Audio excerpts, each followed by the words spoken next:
The ocean was calm. The radar was not. In less than a minute, dozens of small dots appeared, racing toward a U.S. Navy destroyer at high speed. No missiles, no warning shots yet. Just a question hanging in the air that could decide war or peace. How close is too close before someone pulls the trigger? Out in the narrow waters of the Middle East, where global trade, energy markets, and military nerves collide, a single encounter unfolded that most people never heard about. But it matters more than it sounds. A U.S. Navy destroyer, operating in one of the most contested maritime regions on Earth, suddenly found itself surrounded by a swarm of Iranian fast attack boats. Not one or two, a coordinated group, moving fast, closing distance, testing reactions. This wasn't an accident, it wasn't confusion. It was a calculated move in a long-running game of pressure and response.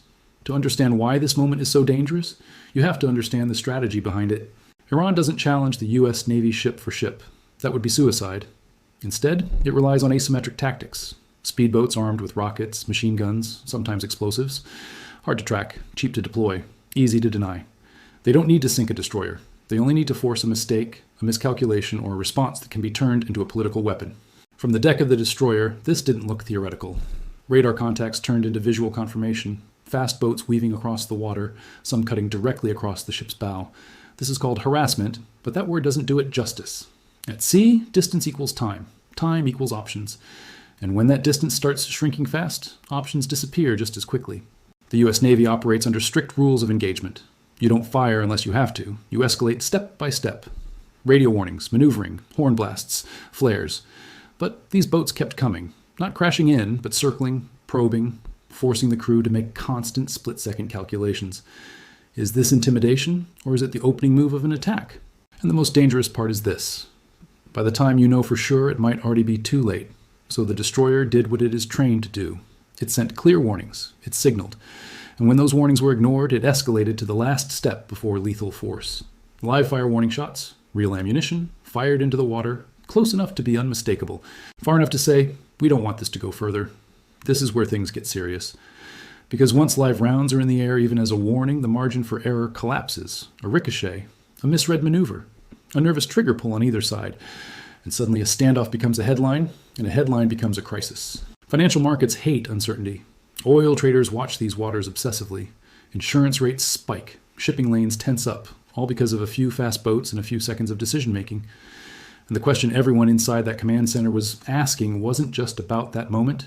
It was about what comes next. Because encounters like this are rarely isolated. They're messages. Signals sent not just to the Navy, but to Washington, to allies, and to markets watching closely. And this particular message was louder than usual, suggesting something much bigger might be forming beneath the surface of that. That word captures the uncertainty hanging over every encounter like this, because nothing at sea happens in a vacuum. When Iranian fast boats swarm a U.S. destroyer, they're not just interacting with steel and radar, they're interacting with policy, politics, and perception. And perception, especially in the Middle East, can be just as powerful as missiles. Iran's naval doctrine in these waters is built around one idea: create constant pressure without crossing the line into full-scale war. Fast boats are perfect for that. They're small, they're agile, they blend in with civilian traffic, and they force larger warships to react defensively, even when no shots are fired. Every reaction becomes footage. Every maneuver becomes propaganda. Every warning shot can be framed as aggression, depending on who's telling the story. From the American side, the calculus is brutal. A U.S. destroyer represents billions of dollars, decades of training, and national credibility. You cannot allow yourself to look weak, but you also cannot be the one who escalates unnecessarily. That balance is razor thin. One wrong call, and you're either inviting more harassment or igniting a regional crisis. What made this encounter especially alarming is how coordinated it appeared. These weren't random boats drifting too close. They moved with intent. They approached from multiple directions. They tested angles. They forced the ship to track several contacts at once. That's not intimidation for show. That's rehearsal. And rehearsals are how militaries learn where the red lines really are. This isn't new. The Persian Gulf and surrounding waters have seen decades of this cat and mouse game. But the frequency has increased, the confidence has increased, and the geopolitical backdrop has become far more volatile. Sanctions pressure, proxy conflicts, drone strikes. Naval encounters like this are pressure valves. They release tension without open warfare until they don't. The moment live fire warning shots are used, something changes psychologically. For the crew, the encounter stops being abstract. You feel the recoil, you hear the rounds hit the water. You know that the next step isn't symbolic anymore, it's final. For the opposing boats, it's a calculation. Do we push further and risk casualties? Or do we pull back and claim victory simply by having forced that response? In this case, the boats eventually disengaged. They peeled away. The immediate danger passed, but the signal had already been sent. Iran showed it could swarm a high-value U.S. asset at will. The U.S. showed it was willing to escalate to live fire to protect its ship. Neither side blinked fully, and that's what makes analysts nervous, because these encounters don't just affect military planners, they ripple outward. Energy markets watch every naval standoff in this region with extreme sensitivity. A single miscalculation here can threaten choke points that move a massive share of the world's oil. Traders price in risk before anything actually happens. Insurance premiums rise. Shipping companies reroute. Costs quietly climb, long before headlines scream crisis. And then there's the political layer. Every administration faces pressure to appear strong without being reckless. Every incident is dissected. Why were the boats allowed to get that close? Why were warning shots necessary? Why wasn't force used sooner or later? These questions don't have clean answers, but they shape future rules of engagement and future encounters. And what looks like a brief standoff at sea is really a test of thresholds. How close is too close? How many boats are too many? How loud does the warning have to be before it becomes an act of war? And when you test thresholds often enough, eventually you find one that breaks. The most unsettling part is this. Both sides believe they're in control. Both sides believe they understand the other's limits.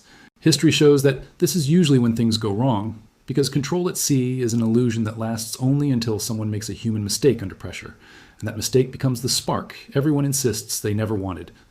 That word is always the defense after the fact. No one wanted escalation, no one wanted casualties. No one wanted markets to panic or alliances to strain. But intent doesn't matter once momentum takes over. At sea, momentum is physics, and in geopolitics, momentum is psychology. For the U.S. Navy, this incident reinforces a reality planners have been warning about for years. Swarm tactics compress decision time. They are designed to overwhelm sensors, operators, and commanders, not with firepower, but with ambiguity. When multiple fast boats close in, each one individually below the threshold of attack, the defending ship still has to treat the collective as a potential lethal threat. That forces escalation earlier than anyone would prefer. And Iran knows this. From Tehran's perspective, this is leverage. Not against a single ship, but against a system. Every encounter tests U.S. resolve. Every reaction is logged, studied, and folded into the next encounter. How fast did they respond? How close did they allow approach? How long before live fire? These are data points, not provocations.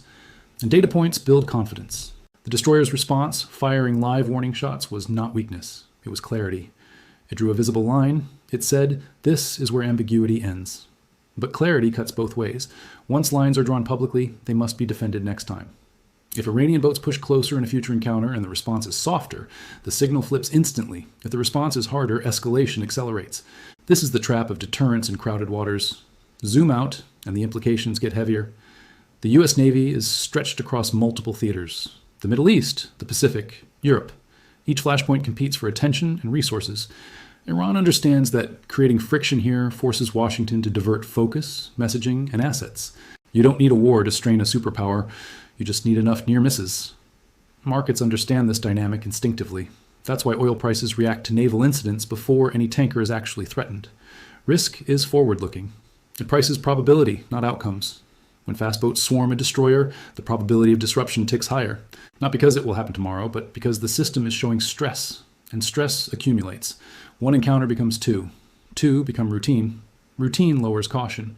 Crews get used to the pressure. Commanders grow more confident. Political leaders grow more comfortable walking the edge. This is how history fills its footnotes. Not with grand declarations, but with small incidents that everyone thought were manageable until they weren't. The most important takeaway from this confrontation isn't that shots were fired or that boats retreated. It's that both sides walked away believing they proved something. The U.S. proved it will defend its ships decisively. Iran proved it can force that decision on its terms. When both narratives feel like wins, the incentive to repeat the behavior grows. And repetition is where danger lives, because the next time conditions won't be identical. Visibility might be worse. Communications might lag. A junior officer might misread intent. A boat might malfunction. A round might land closer than intended. The chain of escalation doesn't require malice. It only requires momentum. In the end, this wasn't just a naval encounter. It was a reminder of how thin the line is between control and chaos in the world's most sensitive waterways. A reminder that modern conflict doesn't always announce itself with explosions. Sometimes it arrives as a swarm of small boats, a few warning shots, and a silence afterward that feels calm but isn't. because calm after confrontation is not stability. It's a pause. And pauses, in geopolitics, are rarely permanent.